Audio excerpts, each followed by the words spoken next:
Welcome to the Money Savvy Parents podcast, the podcast for entrepreneurial parents to work towards becoming financially invincible to then pass that vital life skill down through the generations. I am your host, Laura, mother to 3 beautiful children and founder, financial strategist for Savvy Peacocks. Each week, we'll be delving into a new money topic to get you and your family more money savvy. Let's remove the taboo from money together.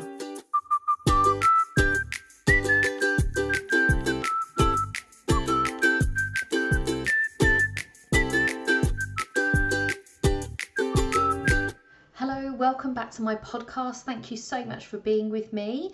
The next few episodes, I'm going to be talking about the 2 top subjects that most people ask me about, whether that be in Clubhouse or when I'm guest experting on other people's podcasts.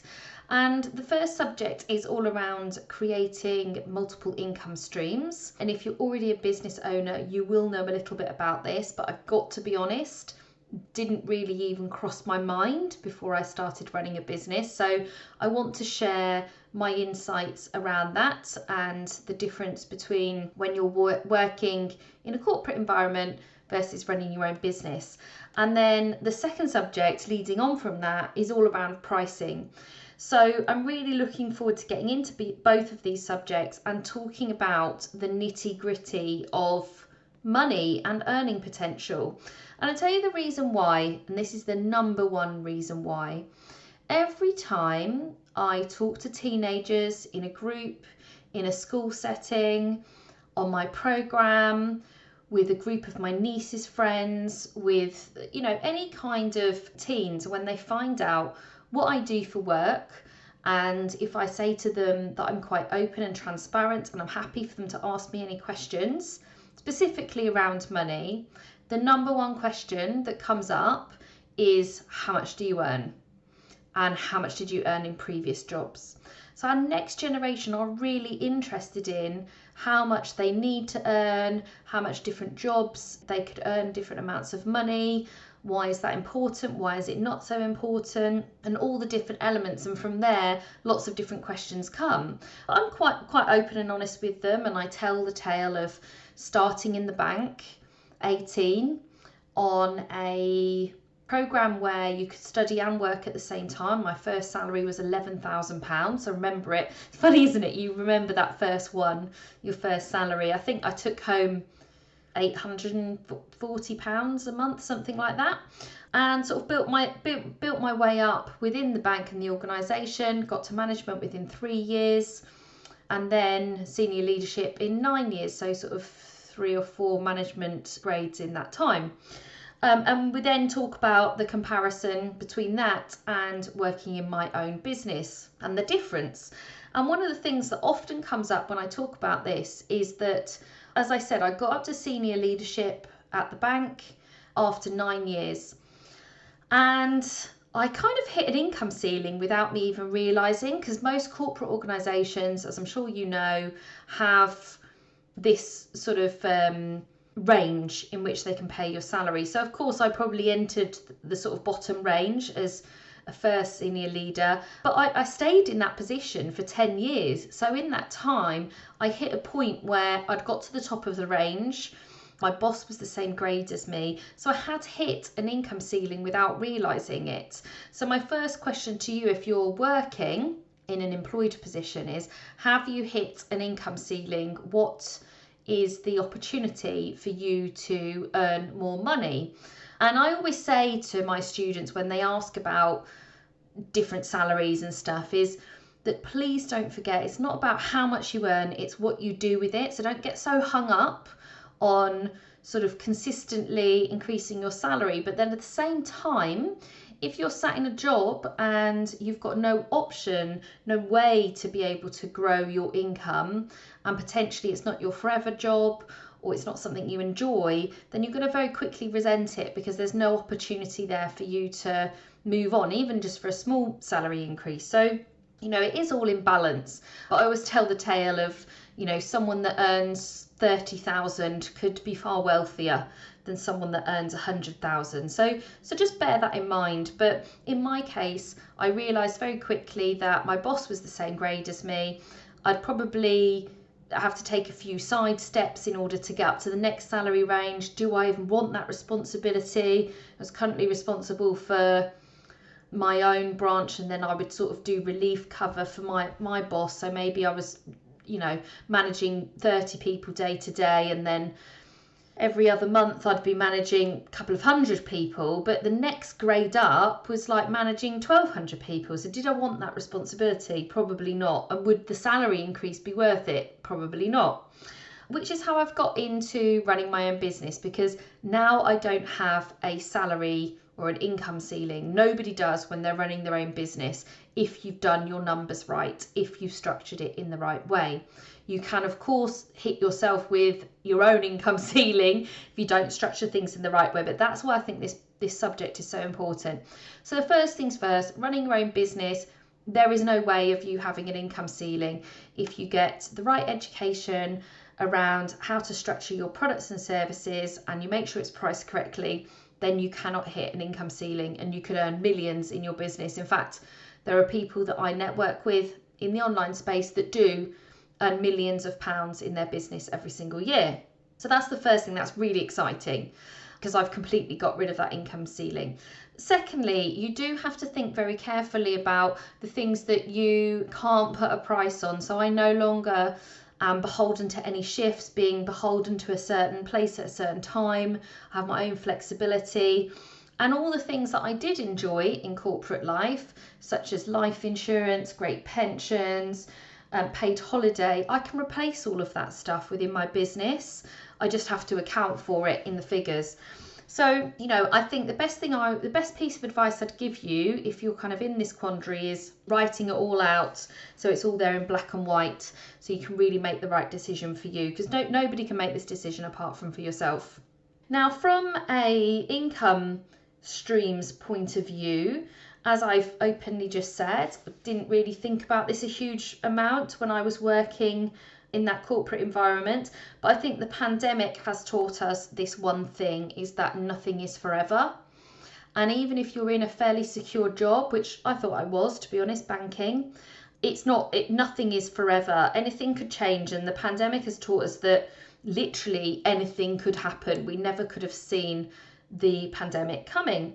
So I personally believe now that the best thing you can do is be starting to think about other options outside of your main salary. So if your main salary goes, you have a way in which to build up another income stream that's perhaps already bubbling away.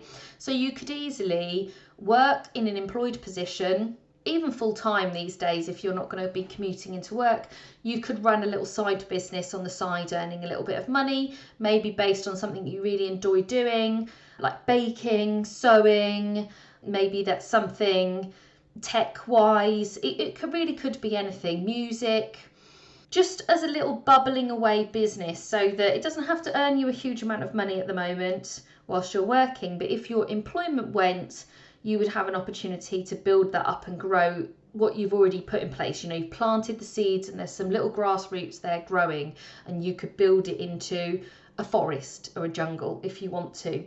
So, and then the second thing is, once you are in business, is not being reliant on one income stream.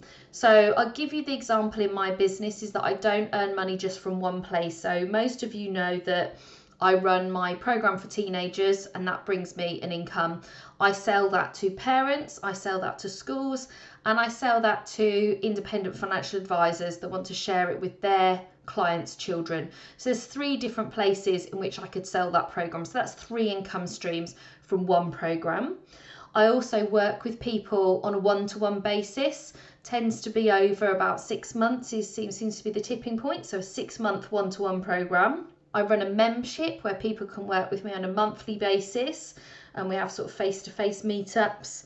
But on top of that, I also get income from articles that I write, from speaker gigs that I might do. I'm just about to launch some merchandise whereby I will make an income from selling some products with my branding over it. I also have a property that I rent out and of course some investments that I could choose, I don't, but I could choose to take an income from if I want to. So there's a variety of ways in which I'm bringing income into my world. Of course, my one-to-one clients are my highest income earner. My teenage program is my passion project that, I hope one day will earn me millions. And a variety of other sort of little things coming along that, are maybe only small right now, but could be big. And I've got some plans for other income streams that might come my way in the next few years. So you've got to be constantly thinking about different income streams. And secondly to that, it's nice to be able to offer a variety of different things to also your clients. So it's not just thinking about you and what you need in your business and your life, but also what your clients need access to. So if someone wants to get access to spend a little bit of time with me every month, it's £19 a month. Come along, we have a great time in the membership, off you go. If you want to work with me one-to-one, then you can come and work with me on a 6-month program, and you can pay a lot more per month for that. I think it's something like £300 a month to work with me on a one-to-one basis. So there's ways in which you can access me and my services. And the best thing you could do in a business, if you're going to be offering a service like I do, is have that ascending price where people can work with you one-to-one, they can work with you with a group of other people, or they can work with you in something much smaller like a membership. So having that ascending offering is really important. And next week we're going to talk about pricing to really help you get your head around that. And then the last hint and tip I would like to share with you is that when you've worked out these income streams, work out your figures backwards based on what you need in your personal life. And next week I'll be sharing a calculation exactly how you can do that. So please come back next week and listen into that, because I think that's the one key thing that a lot of business owners don't do. They're scared of working out their numbers. They don't look at how much they need in their personal life, and actually they don't have the same amount coming out of their business account every month to pay for their personal life, regardless of if they have a 3k month or if they have a 10k month. They take it out based on how good their month has been, and it should be based on how much you need in your personal life. So just in summary, I would say, nothing is forever. Keep your options open. Find different ways to earn money. I think in this day and age, that's definitely possible. I don't believe anybody should be sort of struggling to earn money, if I'm completely honest. The opportunity is definitely there. It's about getting the right and help support around you to be able to do that. And once you've worked that out, looking at a variety of different ways to bring income into your life is definitely the key to success. If you rely on just one thing, then you are taking a huge risk, which I fear perhaps a lot of people did in the pandemic, which is why businesses went bust, etc. So I hope that gives you a bit of an insight. Please reach out if you've got any other questions. And on that subject, these next 2 episodes are questions that I get asked about a lot. So if there's something in particular that you had in mind that you would like me to answer, then please reach out to me on any of the social media channels, and I'm happy to make a podcast episode for that question to be able to answer it for you, because the chances are if you're asking it, then other people will be also asking it. I hope you have an amazing week, whatever you're up to, and I'll see you back here on the podcast another time. Have a great day. Thank you so much for listening to the Money Savvy Parents podcast. If you enjoyed today's episode, then please subscribe to be alerted to the new episodes. If you want to learn more about your relationship with money, then start off by taking my Money Languages quiz on my website, www.savvypeacocks.co.uk. Let's remove the taboo from money together.